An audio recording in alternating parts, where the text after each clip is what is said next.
Մշակույթի տունը համայնքի այն վայրերից է, որտեղ ձևավորվում են հետաքրքրություններն ու բացահայտվում տաղանդները։ Այսօր Ազատամուտի մշակույթի տան երկրորդ հարկը նոր տեսք ունի։ Հայաստան կյանքի երկիր ծրագրի շրջանակում հայկական բարեգործական ընդհանուր միության կամավորները վերանորոգել են շախմատի, կավագործության և ընթերցանության սրահները, ինչպես նաև սենյակներն իրար կապող միջանցքը։ Ազատամուտում մենք վերանորոգել ենք հիմնականում 3 սենյակ, մի հատ միջանցք, մի առաջին սենյակը լինելու է շախմատի սենյակ եւ միջոցառման սենյակ, երկրորդ սենյակ լինելու է ընթերցության սենյակ, որ երեխեք կարան այնտեղ հանգիստ գիր կարդան, իսկ երրորդ սենյակ լինելու է գավակորթության սենյակ, իր հատուկ փոքր սենյակով, որ այնտեղ այդ վառարանը ընտրվելու է, որ այդ երեխեքի աշխատանք այնտեղ արդեն չորանա եւ ընդհանուր միջանցքը, որ այդ սենյակները իր հետ կապում է։ Հենց համանամերձ տարածքներում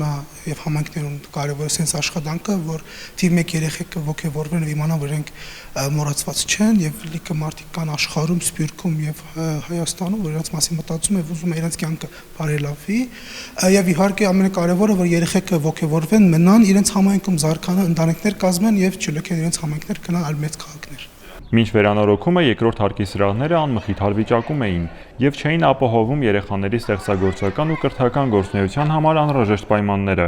Այսօր սակայն շուրջ 120 երեխա, ովքեր հաճախում են մշակույթի տան տարբեր խմբակներ, հնարավորություն ունեն ուսանելու լուսավոր, հարմարավետ ու բարեկարգ միջավայրում։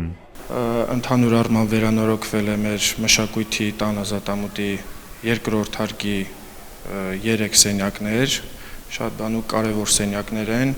որոնք տարիներ շարունակ գտնվել են շատ անմխիթար վիճակում, երեխաները դասընթացներ անց էին կացնում վատ պայմաններում։ Հիմա տեսնում եք վերանորոգվել է, շատ շնորհակալ ենք իրանցից իհարկե։ Ընդհանուր 120 եւ ավել երեխա հաճախում է այստեղ, մինչեւ